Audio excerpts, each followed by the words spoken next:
네, 안녕하세요. 유튜브 채널 아파트 사이클 연구소를 운영하고 있고요. 아파트 투자는 사이클이다. 저자 이현철입니다. 반갑습니다.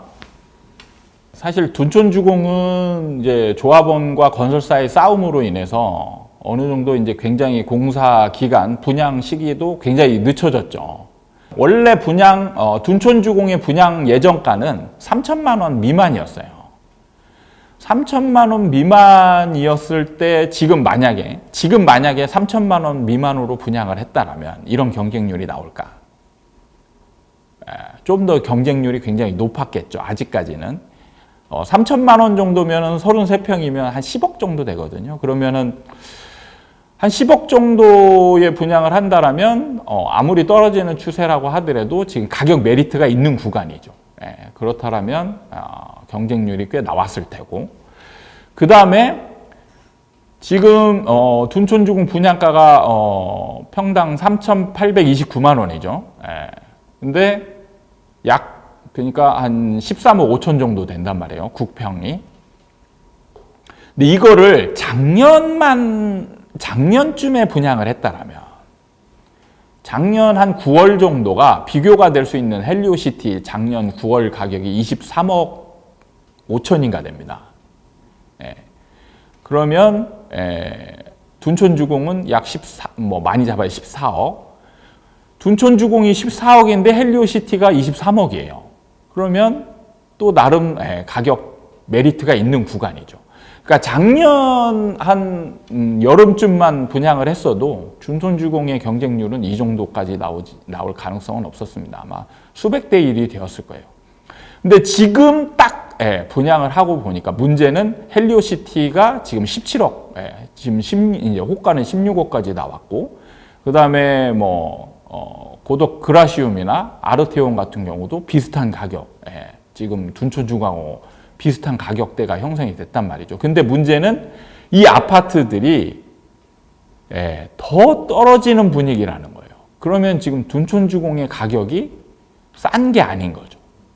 그러니까 청약 대기자들이 지금 둔촌주공을 굉장히 많이 기다려 왔는데 막상 열어보니까 싼 가격이 아닌 게 된 거죠. 지금 현재.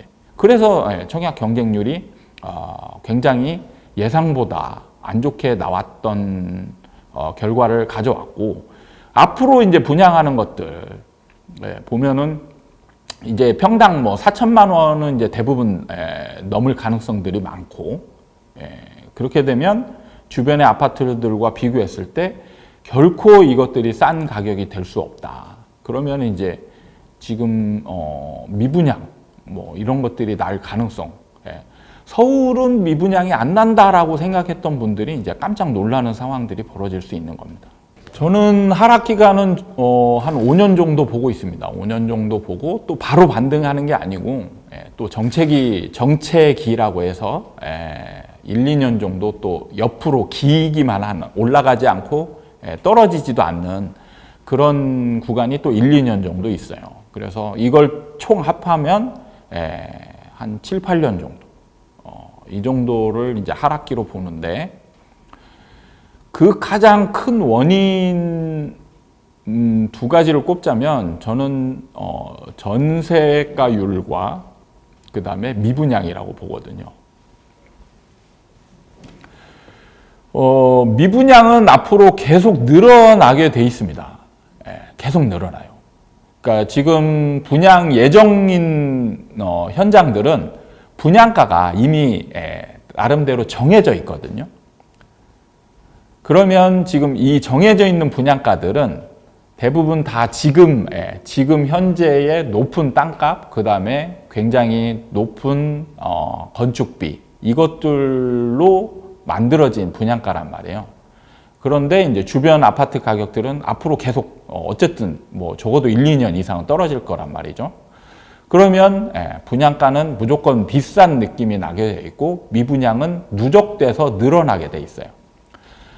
그래서 예전에 2008년도에서 이제 하락해서 2010년쯤이 이제 그 미분양 최고치를 찍거든요. 그때의 미분양 수치를 보면 서울 같은 경우는 약 4천 건이 조금 안 됐습니다.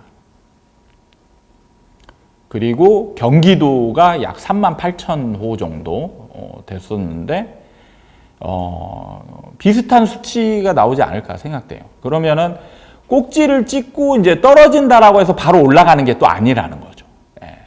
이제 미분양 수치가 줄어들고 한참 이제 어느 정도 많이 줄어들어야 이제 그 다음에 이제 올라갈 수 있는 상승 에너지가 쌓이게 되거든요. 그 기간만 해도 충분히 5년 이상이 걸려요.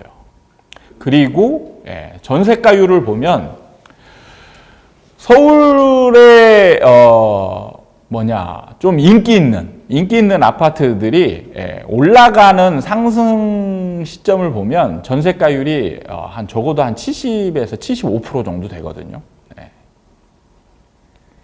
네, 그 정도까지 이제 떨어져야 돼요. 전세가율이 한 75%, 그 다음에 좀 인기가 덜한 아파트는 80%대, 그 다음에 좀 인기가 이제 아주 별로 없는 것들은 90%대까지 전세가율이 가야 비로소 이제 그때부터 상승 에너지가 쌓이게 되거든요.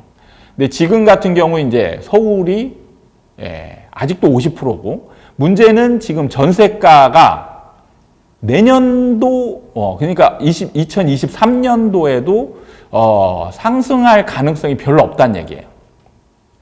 전세가도 같이 떨어진 가능성이 많다는 얘기죠. 그럼 전세가율은 그대로 내년도도 50%대를 유지할 가능성이 있고, 그 다음부터 전세가가 바로 올라가는 게 아니에요. 어느 정도 이제 떨어지지만 않지, 어느 정도 안정권에 또 한 2년 정도 이상 안정권에 있고 매매가는 떨어지고, 그래서 이제 전세가율이 좀 좁혀지게 되는데 그 기간도 거의 한 5년 걸리게 돼요. 그래서 저는 5년을 잡는 이유가 이제 바로 그겁니다. 그러니까 뭐냐면 참 이상한 게, 자, 내년쯤까지 어쨌든 전반기까지는 금리 인상 기조가 이어질 거라고 보는 거예요. 거기에 큰 반론은 없습니다. 그러면 내년까지 만약에 금리 인상이 이루어진다면 주담대 금리는 어느 정도 되느냐?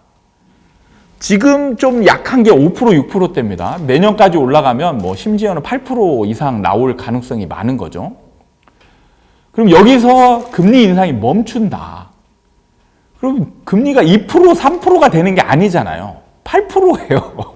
여기서 좀 떨어진다 해도 7%, 6%입니다. 그러면 매수 세력이 작년, 재작년에 폭등기처럼 사람들이 미친 듯이 살까? 저는 이 부분에 아주 큰 의문을 가지고 있거든요. 금리는 제가 2차 요인이라고 얘기를 했습니다. 금리는 시장을 이길 수 없어요. 시장의 방향을 바꿀 수 없는 요인입니다. 시장 추종, 이것도 시장 추종 요인이에요. 그래서 방향이 같으면 큰 힘을 내요. 근데 방향이 다르면 거의 힘이 없습니다. 그러니까 내년에 만약에 금리가 인상이 멈춘다 하더라도 시장은 어쨌든 그 전까지는 하락 기조일 거 아니에요. 그러면 시장의 방향은 하락장이고, 금리 인상이 멈추거나 인하한다는 얘기는 상승 요인이 되는 거죠. 근데 그 금리 인상으로 시장을 바꿀 수 없다는 얘기입니다. 절대 대세가 될 수 없는. 네, 그렇습니다. 그러니까 많은 요인들을 분석을 해보고 적용을 해야 되는데, 그냥 금리는 부동산에 엄청난 영향을 준다. 영향을 주는 건 맞아요. 지금도 엄청난 영향을 주는데 어떻게 영향을 주느냐를 체계적으로 분석을 해야 되는데, 엄청난 영향을 주니까 금리가 떨어지면 부동산도 상승할 것이다. 이런 얘기를 많이 하는 거죠.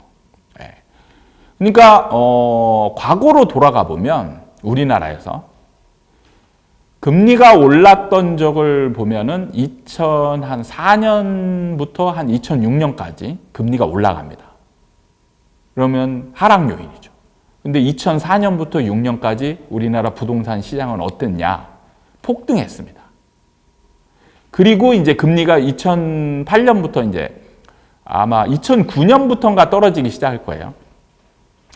굉장히 가파르게 떨어졌습니다. 금리가. 금융위기 이후에. 예, 금융위기 이제 리먼 브로더스 사태 이후에 좀 지나서 금리가 가파르게 떨어져요. 그래서 저금리 상황이 되는 거죠. 근데 우리나라 부동산 시장은 폭락했어요. 과거에 이미 금리의 영향이 없었던 상황이 존재하고 있습니다. 근데 이제 금리 가지고 또 얘기를 하는 분들이 그렇게 많아지는 거예요. 보통 고점 대비 한 40% 정도 보고 있는데 평균입니다. 그러면 제가 이렇게 40%다 그러면은 40%만 떨어지는 걸로 전제를 하는데 평균이라는 거예요. 그러니까 내가 관심 있는 아파트가 40%가 될 수도 있고 50%가 될 수도 있고 60%가 될 수도 있어요. 그러니까 뭐 한 지금 30% 떨어졌다. 그러면 아우 10%밖에 안 남았네. 이렇게 생각하는 게 아니고 60% 떨어질 수도 있습니다. 평균치가 40%라는 거지 내 아파트가 40%에 멈춘다 이런 얘기는 아닌 겁니다.